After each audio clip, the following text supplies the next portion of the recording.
Hi, today we're looking at chapter 13 about the digestive system. So let's get going. Learning outcomes, we're going to talk about some of the organs of the digestive tract, talk about their function. We'll talk about the accessory organs and the role of each that they play in relation to digestion. We're going to talk about the roots associated with the digestive system and accessory organs. We'll describe some of the major disorders of the digestive system. We'll look at some medical terms, of course, that are reference to the digestive system. And you especially will be looking at interpretations of abbreviations and learning those, but they'll be in this PowerPoint for you to reference. The digestive system is probably most things that you've heard of before. But the digestive system, sometimes you'll hear it referred to as the GI tract, the gastrointestinal tract, or it just skipped out of my head, the alimentary canal.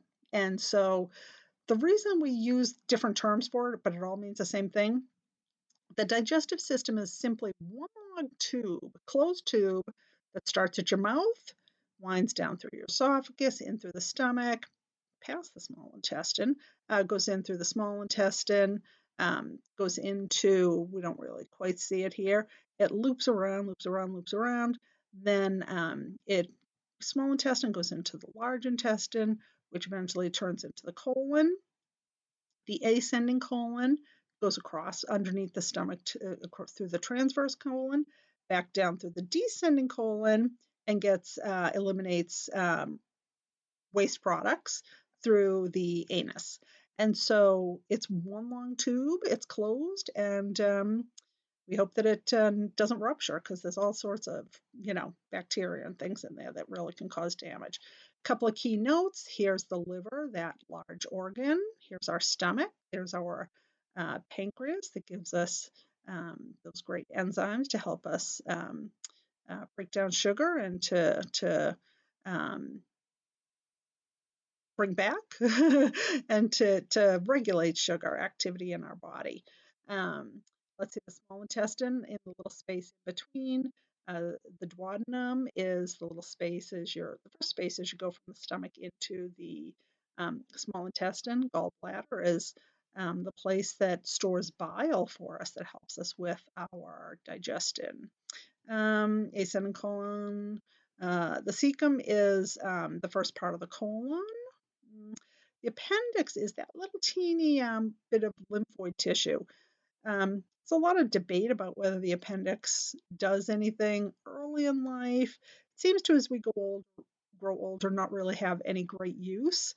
But it was believed that at one point in time, it actually played a pretty large role in the immune system. And whether it still does during, very, very young periods, still remains to be seen. There's a lot not to know about the appendix. I digress. Let's talk a little bit about the process of digestion. Digestion is really referring to, once we've taken in food, how do we process it to get to have it be something that we can use in our body as a form of nutrition and nutrients and vitamins and minerals and all those good things that we need to keep our body alive. And so the act of digestion is preparing that food from the food we ingested to the place where cells can use it. And we think of it happening in a couple of ways, by either mechanical or chemical means. We start with mastication. That's chewing primarily. So it involves things like your teeth and your soft palate and your hard palate and your tongue and chomp, chomp, chomp, chomp. We break food down into smaller pieces so that by the time it gets to our stomach, it's in smaller pieces. It's easier to break down. It's easier to digest because we've already partially broken it down by mechanical functions. Chemical means inside of our saliva, we have salivary enzymes, specifically a salivary amylase, that will help us to break down carbohydrates long before they get to our stomach.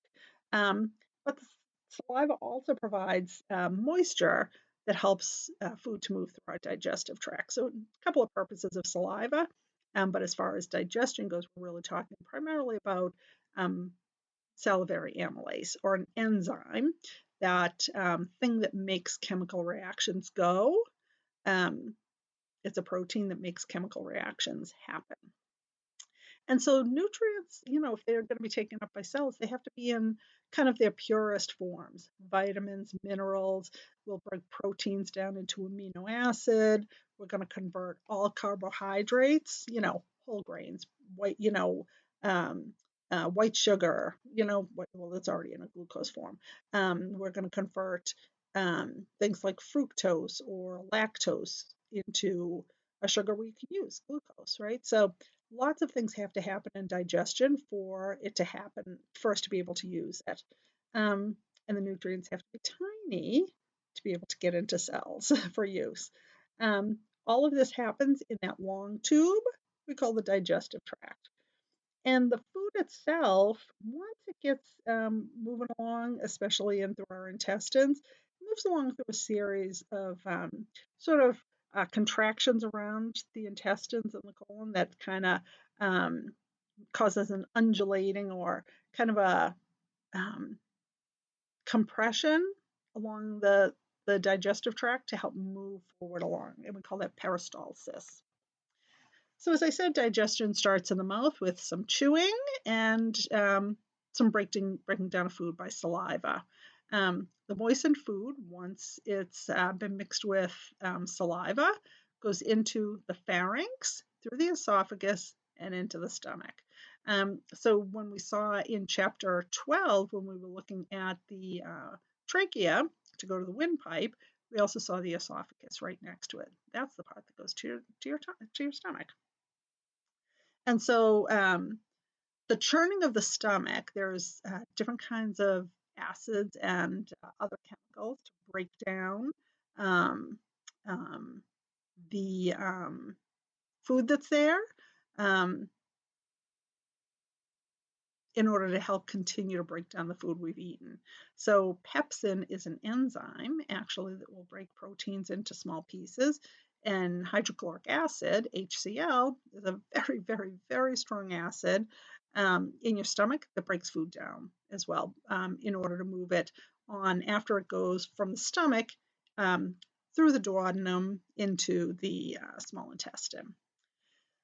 This is just a picture of the mouth. The hard palate is the right here, like when you put your tongue up against your mouth, you can feel it's kind of ribbed and bony feeling almost. It's the hard palate. The soft palate is sort of towards the back. There's that uvula we saw when we were looking at the respiratory system, that little punching ball in the back of our throat. And there's the pharynx, right? And it goes down, it'll eventually go to the esophagus, and out we go. Different kinds of teeth. I'm not going to go through your teeth. You're on your own there. As we see this, food comes in through the mouth, goes in through the pharynx, through the esophagus to your stomach, through your duodenum into other parts of the small intestine called the jejunum and the ileum. And then it's going to go to the large intestine. I should mention that there's one part right before the duodenum called the pylorus, and that's actually sort of a connecting space between the stomach and the duodenum. And the duodenum is the first part of your small intestine, right?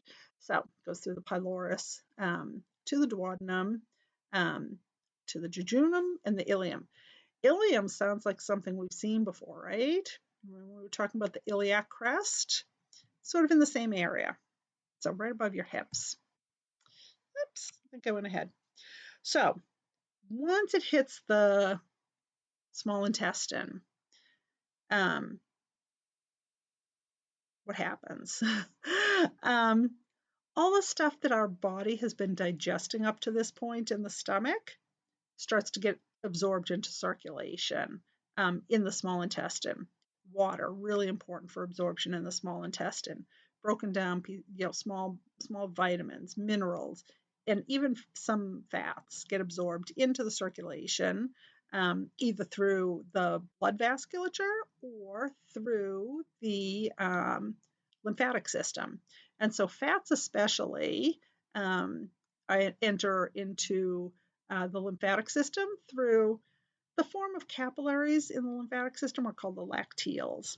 And so fats and other little molecules go into the lymph, that fluid that bounds around our lymphatic system, and others, especially water, vitamins, and minerals, goes right into our blood through our blood capillaries, right? Eventually, fats have to get into the blood at some point, and they do. They go when the lymphatic system um, eventually dumps its products into the bloodstream, sort of before it gets to the heart, so it can get to circulate around with the blood and be on its way. Um, so eventually the fats get into the blood, but not until a little bit later. And so the small intestine has that initial part of taking all the digestive food that we've gotten and absorbing as much of the nutrition that we can. That's where the nutrition is going to come. However, there's always the leftovers, right? There's stuff that you couldn't digest.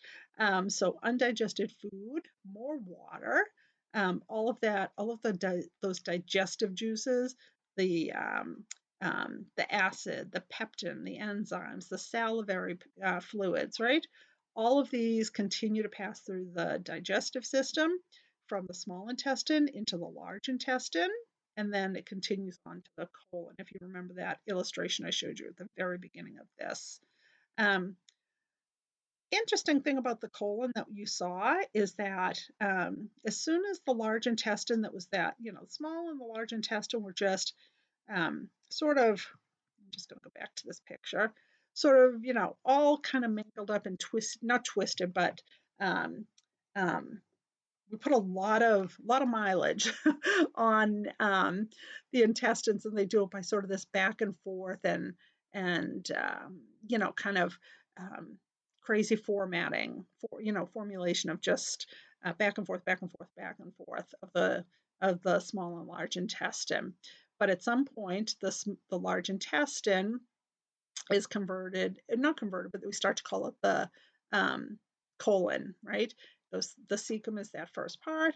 And then, as I was saying, it changes course. So we've had it going back and forth, back and forth, back and forth, back and forth.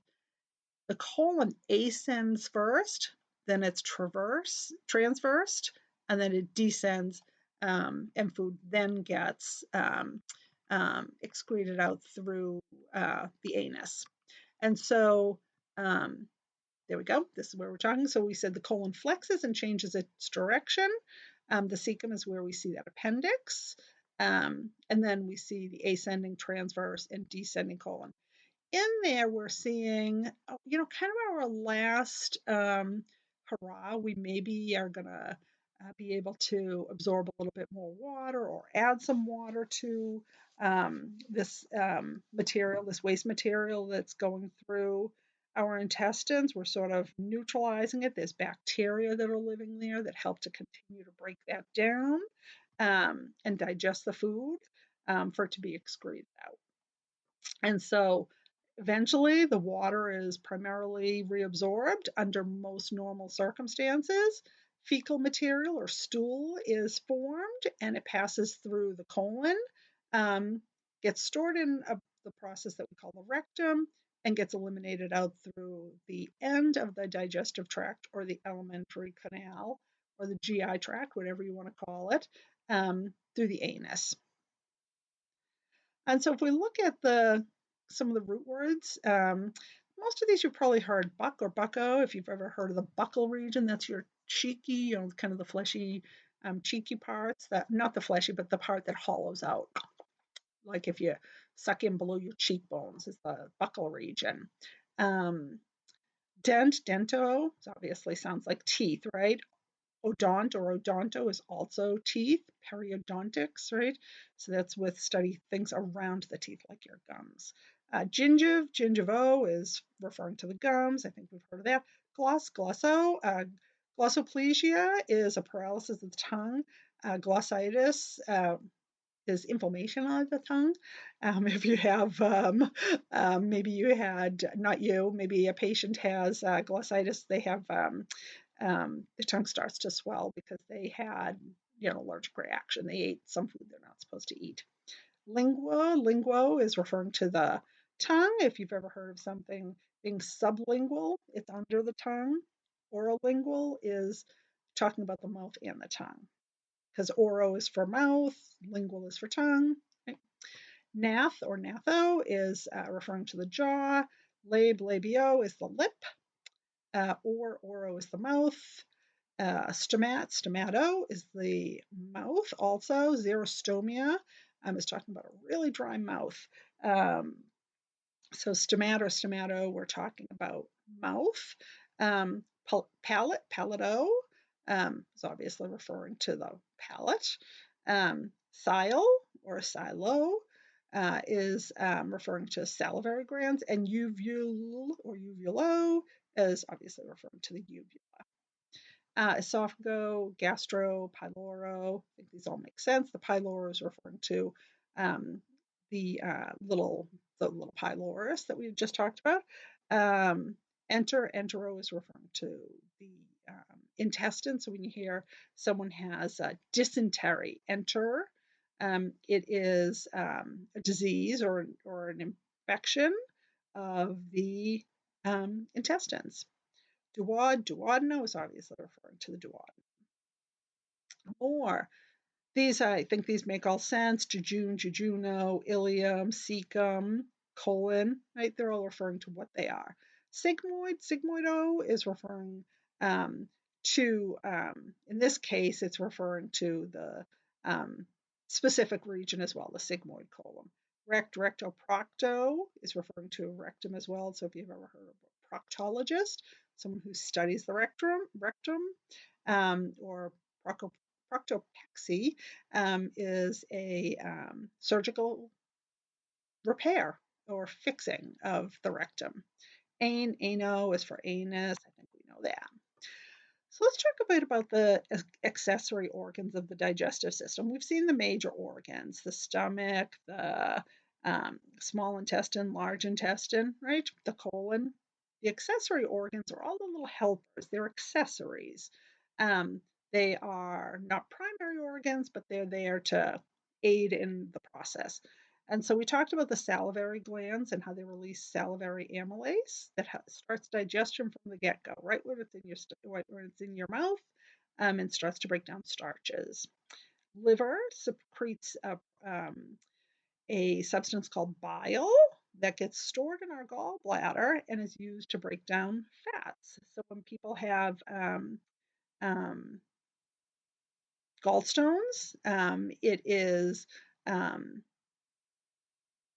deposits are forming and they're sitting in the gallbladder and will block the duct that allows bile to leave the gallbladder. The pancreas, we talked about the pancreas last week or the week before when we were talking about hormones, and it is the site of many things. It produces, things like insulin, right? We saw how it produces insulin. But it also produces a couple of other things. It produces some digestive enzymes, and it also produces bicarbonate that helps us to neutralize a very, very, very acidic stomach acid. Hydrochloric acid is an exceptionally strong acid. So if your normal blood pH is around, I said 7.35 to 7.45 the last chapter, hydrochloric acid has a pH of like 2. It's very, very acid, and we have to neutralize that before that acid leaves and goes to the rest of our body. So some of the roots for the accessory organs, this is an important one. Hepato is liver. Liver. Biliary is referring to bile ducts. Colio is referring to bile and gall. So this is one we see all the time. So we see cholestasis is stopping. Stasis means to stop the flow of something, so it's stopping the bile flow. If you have gallstones, it is why am I just losing my word? I'm going to have it just pop out of my mouth in a few minutes because it just popped right back in. Let's see.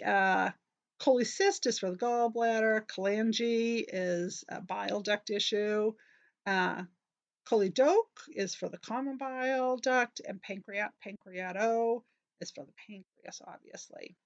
And then some key terms. I'm just looking to make sure we talked about all of these. We did. We didn't talk about the hepatic portal system particularly, but it really is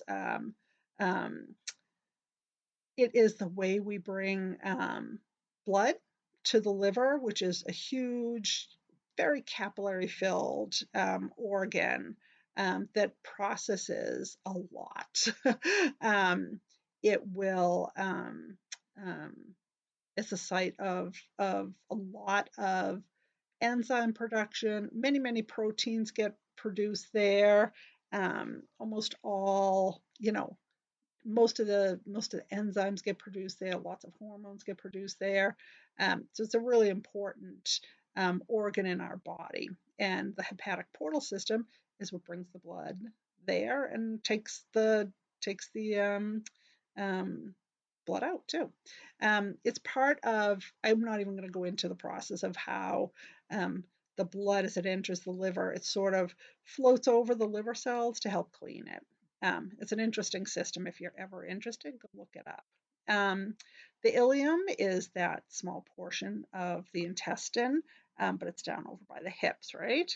Um, let's see, jejunum, we talked about lacteal. The lacteals are those capillaries associated with the lymphatic system. Periosteum, pylorus. Pylorus, I just told you, that's that sort of that space right in between the stomach and the duodenum, right? As you're going into the small intestine. There is a little muscle there. They call it the pyloric sphincter. So the sphincter, you have a sphincter in you've probably heard of a sphincter in the anus. So that protects it so that, you don't poop all day.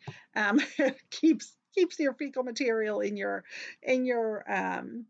large intestine until you're ready to void it. Same thing for the pyloric sphincter. A sphincter is a closing muscle, closing an opening. Let's see. That was my technical term. Villi we didn't talk about. I think I actually passed by. Villi are these little projections in the lining of your small intestine where they look like little fingers almost, and sticking up, little projections that will provide a lot of area for food to be digested, for things to, vitamins and minerals to be, water, all to be digested and go into the blood circulation.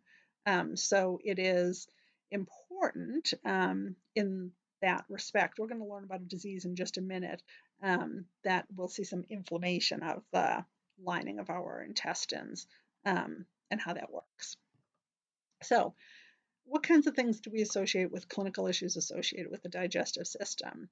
Infection, a lot of infection, because we do have a lot of bacteria living in our intestines. But then if we eat them, if we eat something, we can eat something and it can, believe it or not, some bacteria can pass through the digestive system, try as we might, and wreak havoc.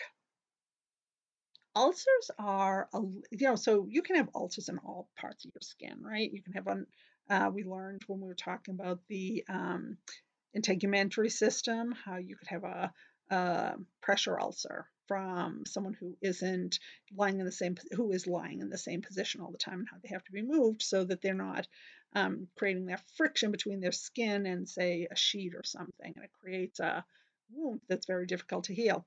Same thing can happen, right? In the mucous membranes of the digestive tract, you can get an ulcer or a lesion within the mucous membrane. And so ulcers are, they end up, they feel, a lot of inflammation. They'll have sort of, quite often are seen with some sort of pain in the stomach or in the, in the digestive, in the gastric region. It's often caused by the fluids that that they call them peptic ulcers. The peptic fluid inside of our stomach is very damaging, and so you can damage the tissues, and it will cause an ulcer or that kind of lesion. We don't really know the exact mechanism of it, but there's a bacteria called H. pylori or helicobacteria pylori. It's a specific species of Helicobacter. I think I typed that wrong. Helicobacter. I will go back and change it. That says baster. It's not. I'm just a bad typist.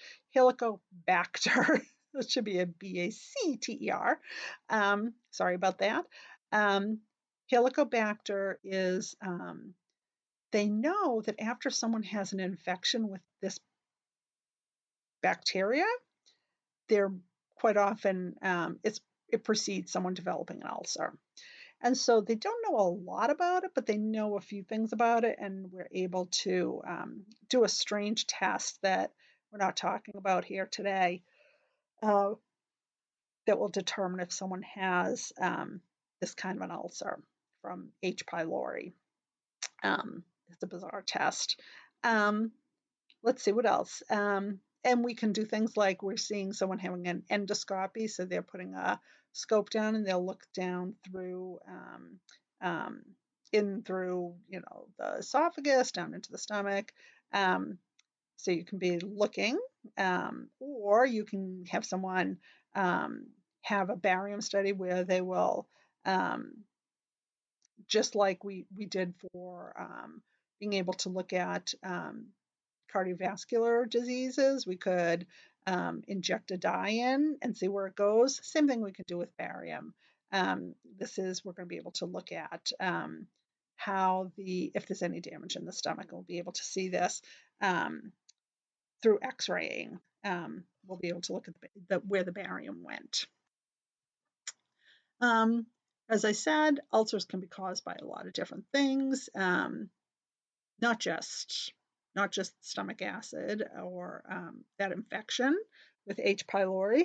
A lot of hereditary issues associated with it. Stress, my gosh, keep away from the stress, right? Those inflammatory processes can cause you to get an ulcer. Drugs, especially something as simple as like literally regular aspirin, Bayer aspirin, salicylic acid aspirin. If you take high doses of that, NSAIDs, those anti-inflammatory, pardon me, anti-inflammatory drugs like Motrin or ibuprofen. But Tylenol also can cause difficulties. So they're all not great there. And sometimes irritants in food and drinks can all cause ulcers that need to be treated. And often it's treated by removing the offending substance and letting the ulcer heal. Cancers that we associate with the gastrointestinal tract, they can be anywhere. Of course, you can have stomach cancer, but most often we see them in colon cancer and rectal cancer. So typically, poor diet that's very low in fiber, can predispose someone to cancer. For a lot of reasons. I mean, the food doesn't move along the way it's supposed to. If you have a high fat diet, it doesn't provide for kind of optimal cleaning of the colon. I'll never forget there was there was a video someplace when I was looking at something, and the guy, whoever he was talking about the joys of broccoli, and he liked to call it, the colon's the natural toothbrush of the colon. Fiber is good for your colon. It keeps it healthy and keeps any of that kind of damaged or any kind of damaged cells there from staying there, forming disease-causing problems. We often see things like inflammation, chronic inflammation. We'll talk about colitis in just a few minutes. But polyps or small growths, they start out benign, and now we know to quite often they'll remove them. They'll just snip them and remove them, or they'll watch them because they can mutate and become cancerous. And often colon cancer, the first sign is bleeding into the rectum or bleeding into the intestine, and we find blood in the stool. That's why those little um, cards, the fecal cards, they just look for um, blood in the stool. Um, they may also be looked at through with an endoscope. They may be looked at through a colonoscopy, right? So it's an endoscope from the butt, the butt up. So we're going to look at the colon rather from the stomach down. Treatments often can be removal of part of the GI tract when someone has colon cancer, and we create what's called a stoma or an opening for waste elimination, and we'll call that an ostomy. So different kinds of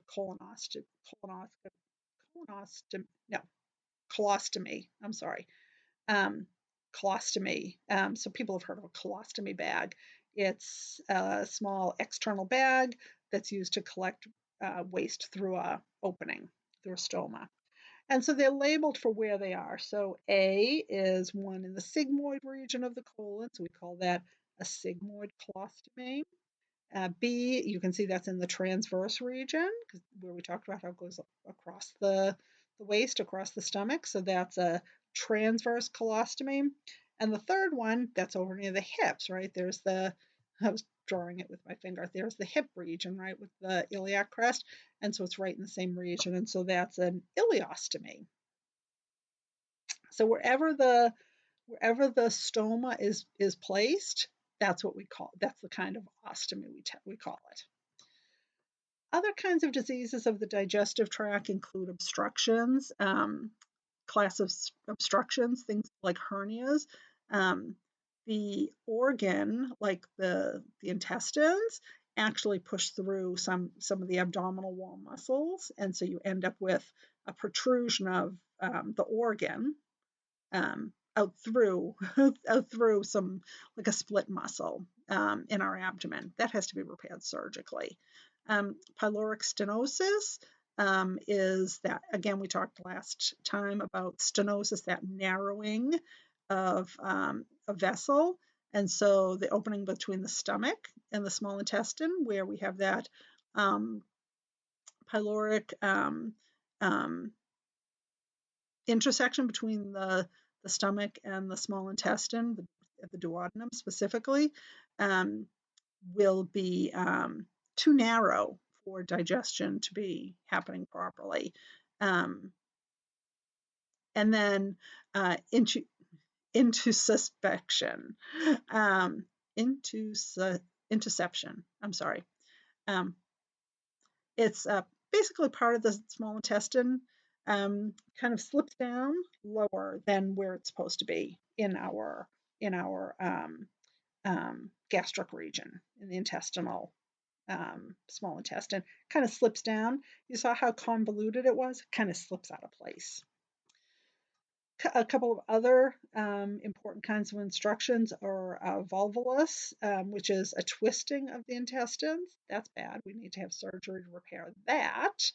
An ileus is an intestinal obstruction caused by a lack of peristalsis, so it doesn't, the peristalsis, that movement action didn't happen. That sort of contracting, of the muscles around the intestines to help us move food along. And hemorrhoids are basically just, as we saw, varicose veins in the legs.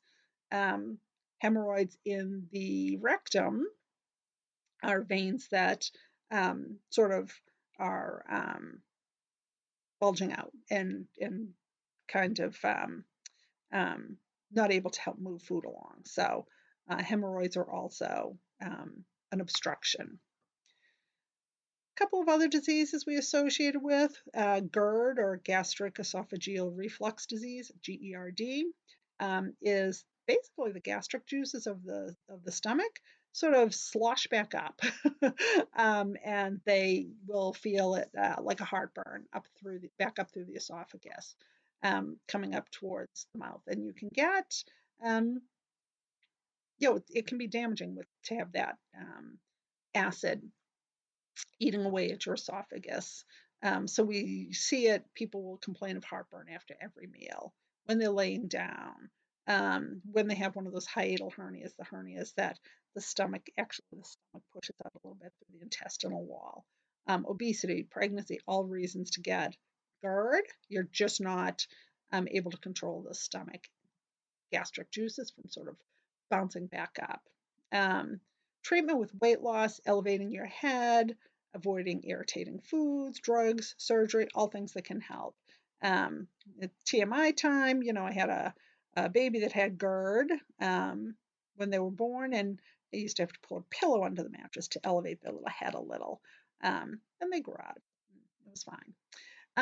Other inflammatory diseases, though, so we just talked about blockages, and we talked about GERD, and now we talked about cancers. Now let's talk about inflammation. So that immune, that kind of inflammation, or kind of the immune stuff that's happening, right? We have a couple of them we think about associated with inflammatory intestinal diseases: Crohn's disease and ulcerative colitis. Crohn's is typically autoimmune. It's a chronic inflammation of the intestine.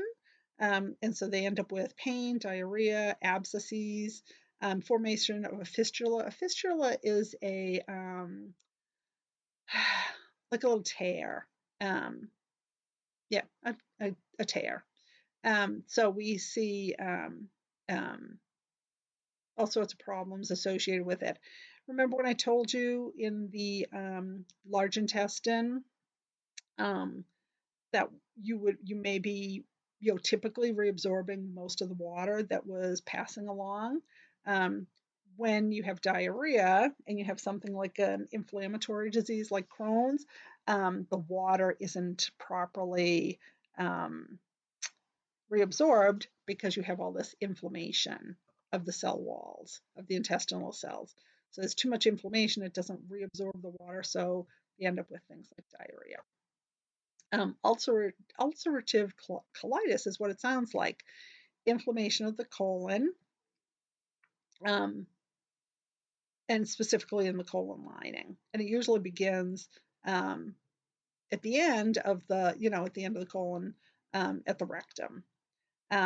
In both of these cases, you may see them in adolescents, young adults, and things especially like Crohn's disease and ulcerative colitis. Immunosuppressants, those are steroids, may help, some anti-inflammatory agents. And if it gets bad and there's truly damage to the colon, they'll go in and take some of it out and they'll just reattach the colon. They do that because, remember what happens to damaged cells? They become what? They become necrotic, they die, they become necrotic, and then all of a sudden you have dying cells in your body, and that tends to cause a lot of problems. So they would probably take those out if it became damaged enough. Other inflammatory diseases, celiac disease, I think we hear about that a lot. It's an autoimmune disease where you can't absorb gluten properly. It's not just you don't like to eat gluten or you get a little tummy upset. It's an autoimmune disease that means that you can't eat gluten. You can't absorb it. Someone with celiac can eat gluten. They'll have massive stomach aches. And long term, it's not good for them because they're not absorbing something. So they really do want to not eat gluten. It's not pretend. It's a very real disease. Diverticulitis was the other disease I was just talking about when we were talking about those little villi in the intestines, those little pouches in the wall, those little fingers, right, that aid in absorption. Well, sometimes those little spaces in between their little pouches, um, if you have a low fiber food, a low fiber diet, and you're not sort of cleaning out those intestines all the time, bacteria, some waste products sit in those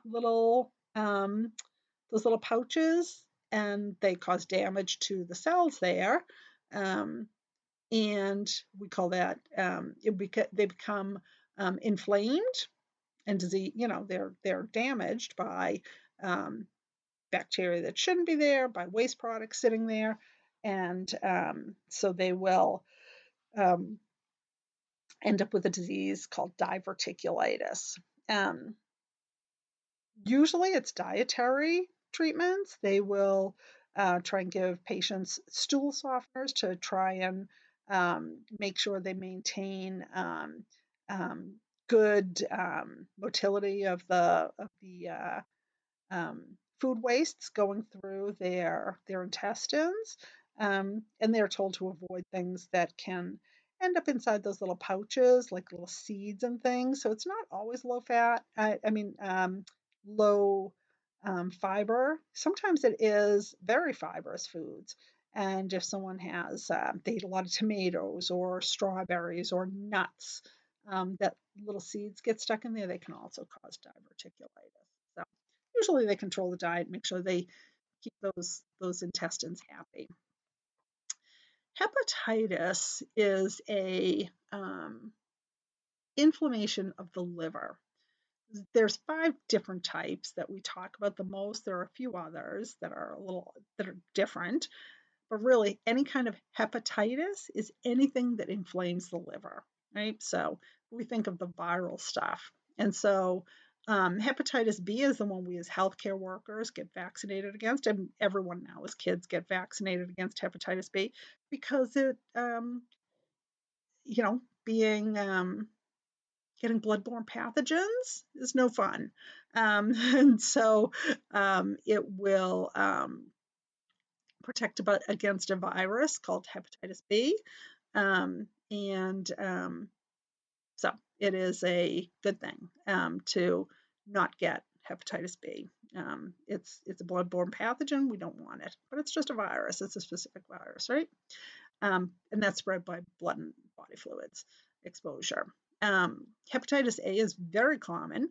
This is the one if someone goes to eat in a restaurant and they get a call from the Department of Health or something, 2 weeks, a week later, or they get, really bad sort of stomach cramps and diarrhea, and they're sick as dogs for a few days after they ate there. There was unfortunately what they would call a fecal oral contamination. So someone used the restroom, didn't wash their hands, and then they went and made food. Yeah. Fecal oral contamination. It's not always in a restaurant. It can happen in someone's house, right?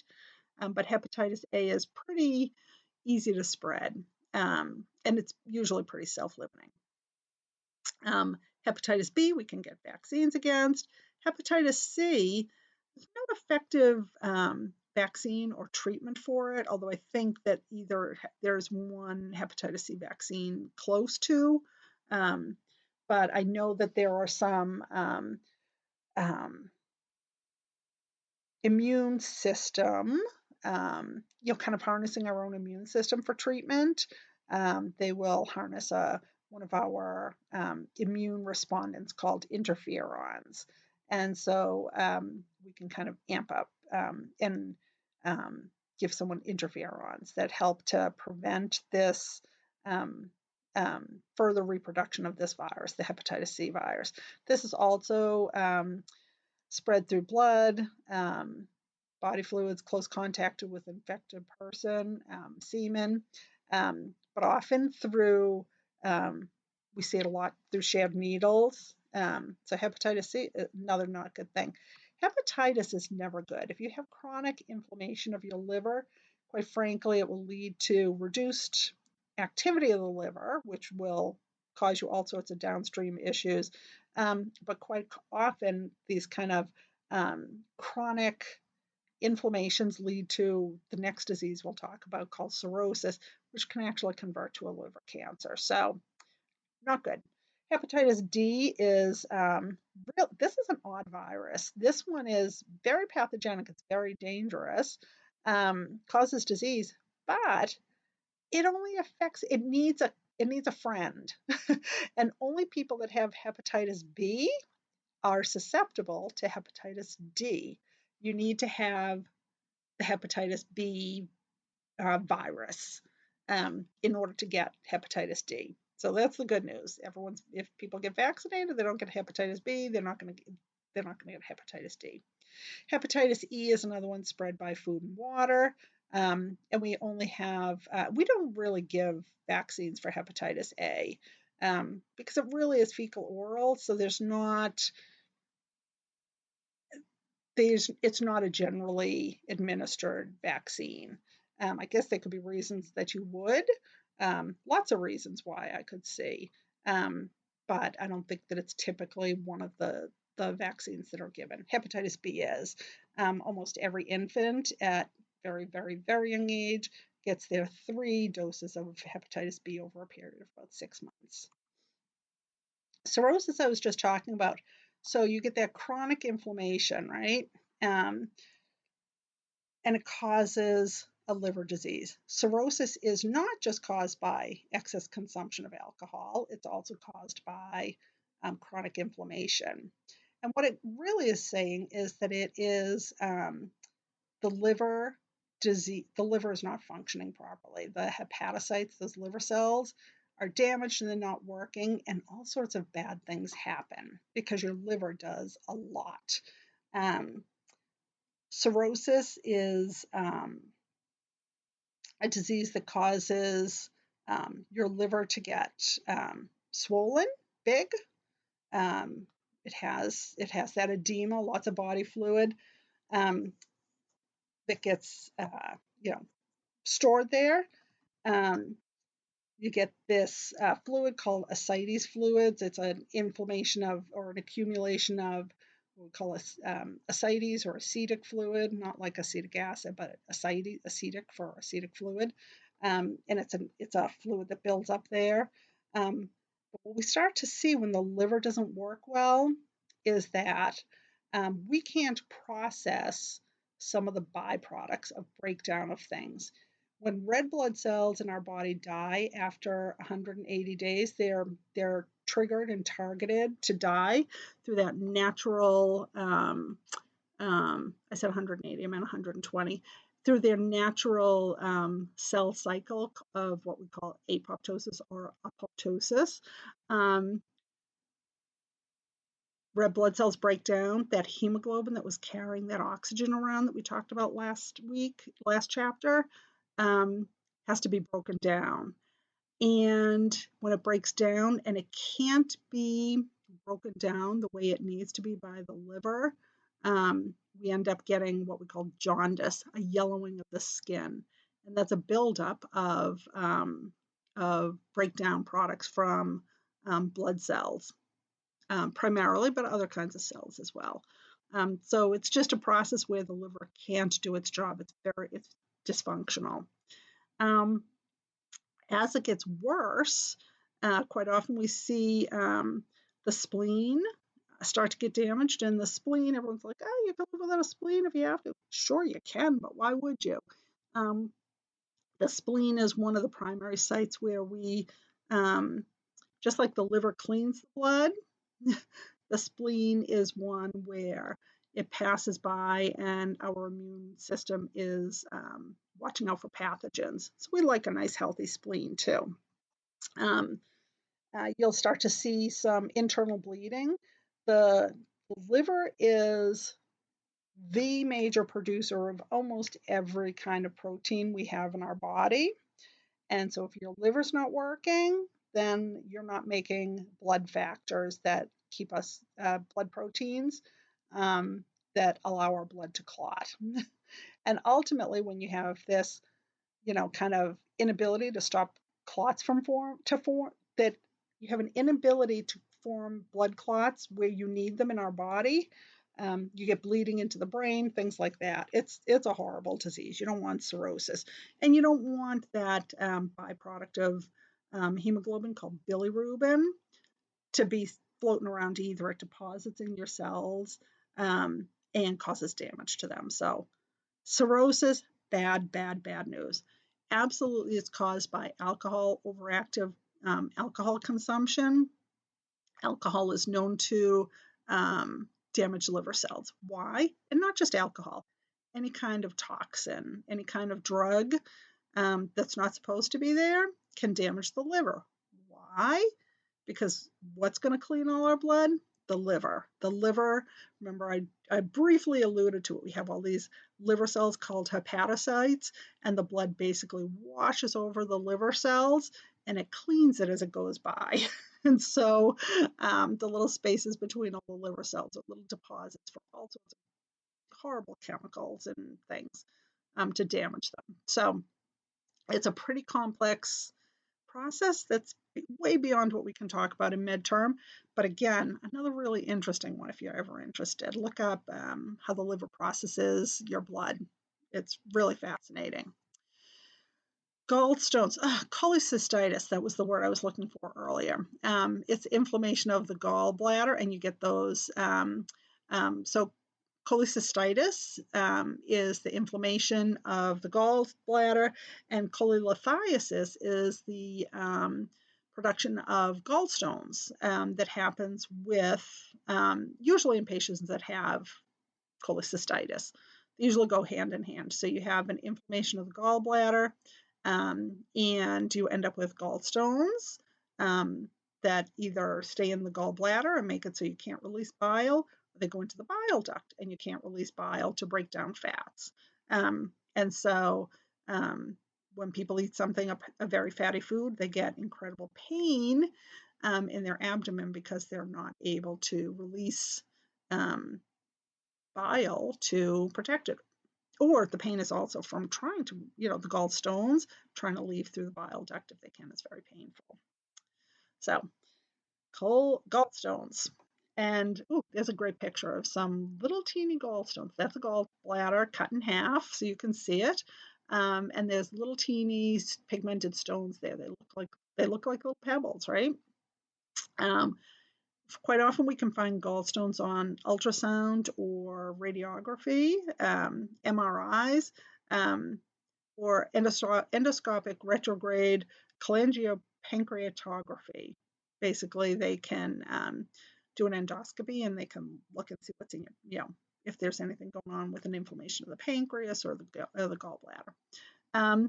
What do? We try and dissolve the gallstones if we can, and if they can't, they do surgery, a cholecystectomy, where they will actually take the gallbladder out. And you can live without a gallbladder, but you're not producing stones and causing this incredible pain. Pancreatitis, this is what we just talked about, the pancreas. Pancreatitis is an inflammation of the pancreas. We often see it secondary to some of the things we saw before with the liver: alcohol abuse, drug toxicity, bile obstruction from the gallbladder, other infections. Why? Because again, the same thing. This is sort of ancillary to the liver and the gallbladder. So they're all there and they're all doing their job to try and break down things as they pass through our digestive tract. Really, the pain, the symptoms go away correspondingly with the disease. And so the inflammation goes away when you can treat whatever it is. You stop drinking.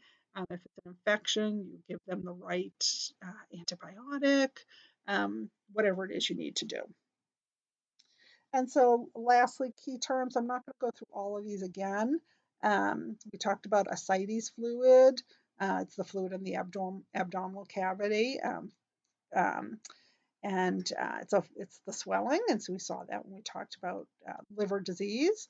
We're not going to talk about Barrett's syndrome. I will never ask you about that. Let's see. Caries are tooth decay. We didn't talk about this. Most of these we did. A fistula is that sort of tear of the structure. It's a pathway. It makes a pathway. Emesis is vomiting. That's an interesting word. Just like we hear things like dyspnea. Like you're supposed to know, it's shortness of breath. Emesis is vomiting. Dysphagia is, we talked about that the last one, difficulty swallowing. Gastroenteritis, right? That's the stomach and the intestine being inflamed. We talked about GERDs. We talked about hiatal hernia. We just talked about that at the end. I had said that it was The stomach kind of pushes through the muscles in the abdominal wall where the diaphragm is, and it pushes through. Icterus is another word for jaundice. Jaundice is yellow. Let's see. Leukoplakia. We did not talk about this. This is if you have some kind of irritants in your mouth, you can get kind of white patches in there that are dangerous. There's damage to the cells. Damage to the cells often is precancerous because you're disrupting the normal cell processes. And it's those disruptions that can lead to cancers. So, occult blood, I talked about, but I didn't say it. It was those little fecal blood tests. So we call it an occult blood because the blood is hidden. Sometimes you don't see necessarily a stool that's very, very bloody. And so we say instead it's unobservable to the naked eye, but the blood is there. And the blood is there from intestinal bleeding, from many reasons, but quite often from cancer, right? We talked about all of these. We didn't talk about portal hypertension, but just like we talked about, there was a respiratory. Was it the respiratory system we were talking about? The portal system? I can't remember now. It might have been, but there's a portal system any place where you have a, an organ. It needs a portal system that is, to bring blood there, right? So high blood pressure in the hepatic or liver vasculature.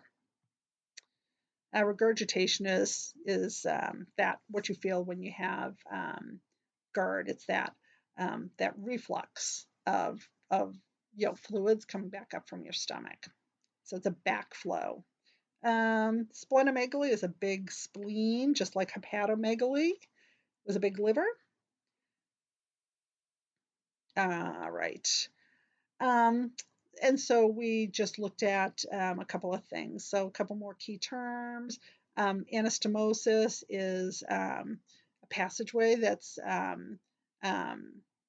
between two blood vessels or two organs. Sometimes you can have them, sometimes you cannot. Let's see. We're not going to talk about Duke's classification, but if you're interested and you ever hear it, it's really just how they classify colon cancers. Ostomy, stoma, we talked about, and these are the enrichment terms, so I'm not going to go over those. Please feel free to take a look at them and see that you could be able to tell what they are. Last thing is they're just talking about the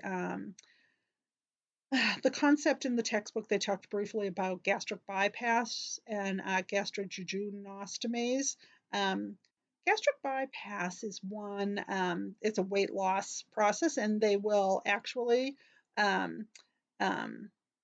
separate out. They bypass, they take your small intestine and they move it up, and you bypass most of your stomach. Some of them have a little pouch system where they'll reduce it to a very small pouch so you can't eat a lot of food, and some of them more intensive ones really go from the esophagus into the stomach, and instead goes straight. They reattach it straight to the small intestine. And the gastrojejunostomy is one where they can do a surgical procedure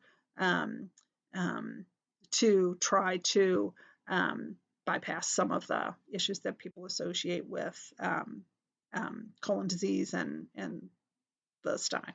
So, and some of the issues that we see associated with that. And more enrichment terms, please take a look at these abbreviations. I'm not going to spend the time looking at it now, but all of the viruses for hepatitis E, they all start with hepatitis, HBV, HAV, HBV, HCV, HDV. So it's hepatitis E virus, hepatitis D virus, hepatitis C virus. That's common. GERD we talked about. Um, when they're doing medical notes, NNV is for nausea and vomiting. NVDs are nausea, vomiting, and diarrhea. Um, and so a stomatoplasty is any kind of plastic, not plastic like the material, but plastic meaning a surgery, any kind of a surgical repair of the stomato is the mouth, right? Sublingual, sub is below, lingua is for the tongue, right? So sublingual is under the tongue. Study for the study of stomach and intestines. So it's gastroenterology. Ology is for study, right? The suffix "ic" in the term pertaining to the liver is hepatic, I'm guessing. Hepatic for pertaining to. Hepat for liver and ick. Mastication means what? Chewing, right? Am I right? Yes. Woohoo! Sometimes it's hard to think on the spot with it, what word they're trying to go for. And then health professions, because we're talking about the mouth in this. They spoke about the dental hygienist, who really their goal focus really is looking on preventive care by looking at your teeth, the dentition, dent for teeth, right? And the periodontium, the gums, right, around, but the structures around the teeth, the gums. They'll take X-rays. They look oral. They look at oral prophylaxis, and so prophylaxis means what? It means preventative treatment images, and they'll remove. I'm gonna sneeze. Pardon me. Pardon me again. Sneeze twice. They'll they'll do prophylactic techniques. Either by hand or by using some ultrasonic instruments to remove things like plaque and calcium buildup and stains from your teeth. Prophylaxis means what? Preventative care. And that's it. Thanks so much. Have a good week.